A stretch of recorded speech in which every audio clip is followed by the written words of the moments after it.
ela voa muito alto. Então lá de cima, onde poucos alcançam, lá de cima, onde poucos conseguem chegar, pouquíssimos, se não ninguém consegue chegar, ela habita os picos das mais altas montanhas, onde ela faz o ninho dela, onde poucos animais têm acesso, poucos predadores conseguem chegar lá em cima, e ela voa muito alto, e lá de cima ela bate aquelas asas dela de forma majestosa, e ela observa no seu cardápio: o que eu vou comer hoje? Um coelhinho peludo? Vou comer hoje uma galinha? Vou comer hoje... O que eu vou comer hoje? Ela decide. Ela bate as asas dela. E quando ela identifica o alvo dela, ela desce. Uau! As garras de uma águia pega você e te carrega. Uma águia gigante, cara. Tem uma envergadura aí, sei lá de quantos metros aqui de asa. Ela consegue te carregar. Ela carrega até um animal de médio porte. Ela consegue carregar. Ela carrega um ser humano tranquilamente. E ela vai comer, vai levar essa comida para os filhotes dela. É um animal majestoso. É um animal que depois de uma certa idade, ela troca os bicos, troca as penas, ela se renova e ela bate essas asas para voar ainda mais. Ele não é um animal que tem medo, é um animal corajoso. Ele não é um animal medroso que come resto de comida, não. Ele é corajoso e come aquilo que ele decide comer. Portanto, uma águia não tem nada a ver com uma galinha, concorda comigo? Uma águia é uma águia, uma galinha é uma galinha. Vou me aprofundar na reflexão filosófica, de novo, não é biológica. O que aconteceria se, acidentalmente, um ovo de uma águia, não importa como isso possa ter acontecido, tá? Um ovo de uma águia foi parar dentro do ninho da galinha, dentro de um galinheiro. O que aconteceria se isso acontecesse? Olha, a mamãe galinha não faria distinção. Ela chocaria esse ovo de águia juntamente com todos os outros ovos de pintinhos que ela está chocando. A mamãe galinha vai fazer o melhor dela, é a mãe. Ela ama aqueles ovinhos já, antes mesmo de nascer. Ela cuida daqueles ovinhos. Ela vai fazer o melhor que ela puder, como mãe, como galinha, cuidando dos seus pintinhos. Em algum momento vai nascer a águia e vão nascer todos os pintinhos. Deve ser um bicho feinho, né? Uma águia deve ser muito zoada dentro do galinheiro, porque deve ser feia pra caramba. Tudo que é diferente é feio. Tudo que é diferente é zoado. É chacota. Aquela águiazinha ia se sentir mal sendo diferente, pelo bullying que receberia por um tempo. E ela cresceria aprendendo como ser uma boa galinha. Ela iria aprender com a sua mamãe como fugir dos predadores, como ter medo. Ela iria aprender como ciscar. Ela ia aprender como comer barata. Ela ia aprender como comer resto de comida. Ela iria aprender como viver nos limites do galinheiro. Como ser preparado para ir para a panela. Ela passaria uma vida inteira dentro daquela sociedade, dentro daquele galinheiro, aprendendo como ser aceito, como ser aprovado pelos irmãos, como deixar todas as galinhas do galinheiro felizes e orgulhosas por ela. Afinal de contas, ela ia querer ser uma galinha bem-sucedida, com estabilidade. Quem sabe ela fizesse um concurso público ali, né? No galinheiro. Eu falei isso aqui brincando com um amigo que me falou aqui uma coisa engraçada antes de eu começar. Ela certamente faria alguma coisa de prestígio naquele galinheiro, não é verdade? Ela seria uma galinha de prestígio. Ela ia aprender para se tornar a melhor dentro daquele contexto. Qual é a única saída para essa águia? Primeiro, que se ela acreditasse que realmente, olha aqui, queridos, se ela realmente acreditasse que realmente aquela é a vida dela, é isso que a vida deu para ela, Se ela realmente acreditasse que é isso que deu para mim, que essa era a identidade dela, que ela era uma galinha, se ela realmente acreditasse, o final da vida dessa águia seria qual? Panela. INSS. Você imagina o que é ser uma águia majestosa e viver uma vida inteira como uma galinha? Você imagina o que deve ser uma águia majestosa e parar na panela, milanesa, cozida, assada, grelhada? É óbvio que a gente está filosofando aqui. Agora, a chance dessa águia, sabe qual é? Em algum momento, ciscando pelo terreiro, ela enxergar alguma águia voando lá em cima, e ela olhar para aquela águia e ter uma vontade de voar. Ela olhar aquela imagem e ela se identificar, e ela ter um desejo, alguma coisa que está dentro dela, alguma coisa que mexe dentro dela, alguma coisa que fala assim: cara, você pode mais, ou você pode mais, olha o tamanho da tua asa, olha o tamanho, olha você pode mais, você pode estar em outros lugares, você pode estar em outros palcos, você pode ser um destaque diferente. E quando ele olha uma águia voando, alguma coisa mexe dentro dela, sabe por quê? Porque ela é uma águia, ela não é uma galinha. Alguma coisa mexe lá dentro dela, ela não sabe nem explicar o que é, porque a identidade dela está distorcida. A narrativa que contaram para ela não corresponde à realidade, e aquilo mexe com ela. É por isso que ela tem esse desejo. E aí é óbvio, né? Desejo é aquilo que pode dar e passar, mas algumas coisas nos perseguem. A nossa identidade sempre vai nos perseguir. Aquilo que somos sempre vai nos perseguir. Aquilo que somos, de fato, a nossa identidade sempre vai clamar dentro de nós, que nós demos atenção para aquilo, porque nós clamamos para ser aquilo que nascemos para ser. Nós clamamos para ser, para voar quando temos asas. Nós clamamos, nosso íntimo, nossa identidade clama, ela pede: pelo amor de Deus, você é uma águia e não uma galinha para ficar ciscando, comendo barata. Você não nasceu para comer barata, você nasceu para voar. Olha lá. E ela olha, e aí o espintinho passa do lado: e aí, alienado, sonhador, qual é a próxima ideia mirabolante sua agora, hein? Você é cheio das ideias. Queridos, só existe uma chance para uma águia que foi criada dentro de um galinheiro. E não existe solução pacífica para essa assunto. Só existe um caminho, que é a ruptura. E é isso que é difícil. Essa águia ia ter que romper com os padrões do galinheiro. Ela ia ter que romper com as regras de não sair das delimitações do galinheiro. Ela ia ter que romper com os códigos de medo. Ela vai ter que romper com tudo que o galinheiro estabeleceu para ela. Ela vai ter que romper. Não existe mudança sem ruptura. E ruptura não é pacífica. A guerra começa dentro da nossa cabeça, dentro da nossa dúvida sobre quem somos. E ela se estende pela aceitação ou a não aceitação da sua família inicialmente, depois dos seus pais, depois dos seus vizinhos, depois dos seus amigos de turma, dos seus colegas de faculdade. E a sua necessidade de ser aceito pelo galinheiro te aprisiona dentro dele quando você tem duas asas e poderia estar voando. Essa galinha, essa águia que achava que é uma galinha, agora ela começa a ter dúvida. Ela começa a desejar algo que não pertence ao mundo do galinheiro. Ela começa a desejar algo que não pertence àquele contexto. E ela vai ter que em algum momento romper.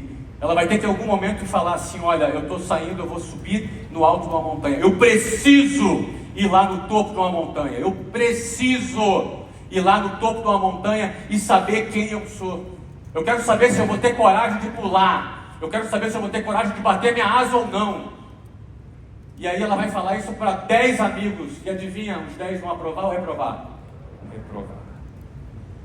E ela vai ter que olhar a águia voando. E vai ter que olhar a reprovação dos seus pares. Ela vai ter que romper. Ela vai ter que dar um passo fora do galinheiro. Fora daquele lugar. Um lugar perigosíssimo. E que de fato é. É o desconhecido. Uma decisão muda tudo. É um lugar desconhecido. É um lugar onde você não sabe. É um lugar onde não existem garantias. É um lugar que não tem FGTS. Aos trabalhistas agora. É um lugar que não tem nada garantido. Não tem descanso semanal remunerado. Não tem um terço de férias.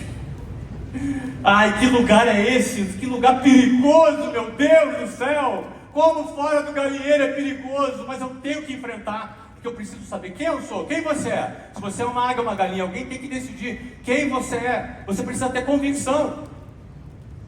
E aí essa águia sai dali e ela vai andando. Você acha que ela saiu voando?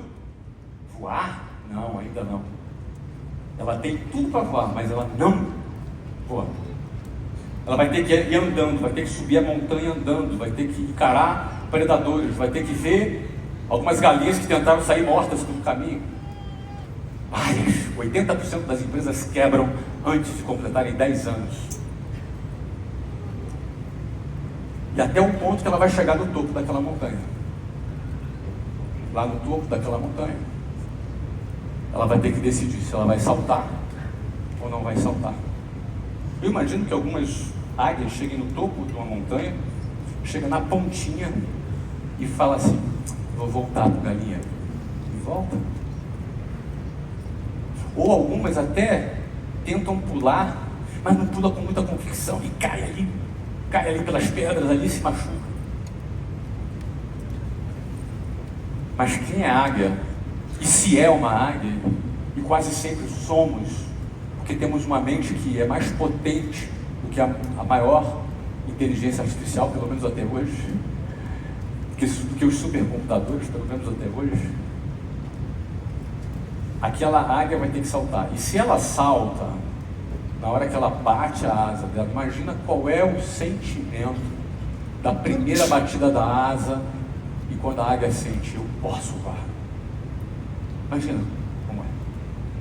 O sentimento de quem viveu uma vida aprisionada na escassez, na limitação financeira, na limitação da sociedade, acreditando que está na média bom. Está na média bom, está na média você passa de ano, você foi treinado para isso. Está na média de corte, você passa no concurso, está na média excelente. E quando você bate as asas, você vê que você está acima de todas as médias. Que você está voando muito alto. Que você se pergunta: meu Deus, por que eu não fiz isso antes?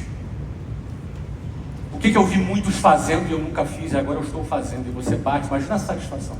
Você imagina a satisfação de voltar para o galinheiro voando.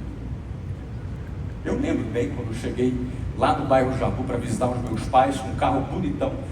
Você sabe, né, que pobre quando fica rico compra um carro logo, né? Um carro é um negócio importante para o cara que saiu da pobreza, né? Porque o carro é quase que um atestado de venci na vida. Aí você chegou lá, você imagina, quando eu cheguei com o meu carrão lá primeiro, aí, o que vocês acham que falaram lá? Roubou? Não, roubar é coisa fraca. Vira traficante. O Flávio era traficante. E se fosse mulher? É do job. Quando você volta no galinheiro, quando você volta lá, é isso.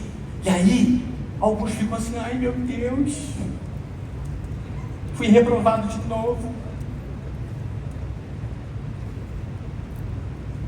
Até um ponto que um dia o galinheiro reconhece, não. E o dia que o galinheiro te reconhece, você sabe o que eles falam? É um ponto fora da curva. Foi sorte. E aí o que acontece, meu lindo? começa uma fase que você ia ter saudade quando eles falavam mal, porque agora você pede dinheiro emprestado, pede emprego. Percebe? O ponto aqui dessa história, meu querido, para a gente refletir, é sobre toda essa narrativa, toda essa questão relacionada à tua identidade. Eu quero dizer uma coisa para vocês, eu não tenho nenhuma dúvida do que eu vou falar. Você é uma águia e você não é uma galinha. Mas todos nós nascemos numa sociedade que é um grande galinheiro. Nascemos numa sociedade que tem valores do galinheiro. E todas as vezes que aparece um caso, como por exemplo, o caso do banqueiro do Banco Master, que foi preso, vai sempre aparecer, tá vendo? Todo mundo que dá certo é pilantra. Porque isso é importante para o galinheiro. É óbvio que tem pilantra em todos os lugares, inclusive entre os empresários. Mas não é uma verdade que para você prosperar você tem que ser pilantra. Mas o galinheiro vai tentar te convencer disso. Então toda essa narrativa está em torno de qual é a tua decisão. Se você vai assumir a sua identidade de águia ou se você vai assumir a sua identidade de galinha. Se você vai ter coragem de sair do galinheiro, que é a caverna de Platão, o galinheiro é a caverna de Platão. Se você vai ter coragem de experimentar a vida que tem lá do lado de fora, ou se você vai se conformar com a vida que existe lá dentro. E aí, essa tem sido o meu trabalho nesses últimos 15 anos nas redes sociais. Esse tem sido o meu trabalho. Uma parte do meu trabalho tem sido ajudar a libertar as mentes das pessoas. Tem uma frase de uma abolicionista americana, Harriet Tubman. Ela trabalhou na libertação dos escravos, na época da libertação dos escravos dos Estados Unidos. Uma frase muito famosa dela é a seguinte: libertei 1000 escravos, só não libertei mais 1000 porque eles não sabiam que eram escravos. Grande parte das pessoas se habituam nessa vida. Então grande parte do meu trabalho nas redes sociais é apresentar para as pessoas que é possível você sair desse processo. E o caminho da saída desse processo é o empreendedorismo. Esse é o caminho. Você pode ser um advogado empreendedor ou não. Um advogado que não tem as ferramentas para se tornar um empreendedor. E aí, obviamente, você não vai conseguir sair desses limites.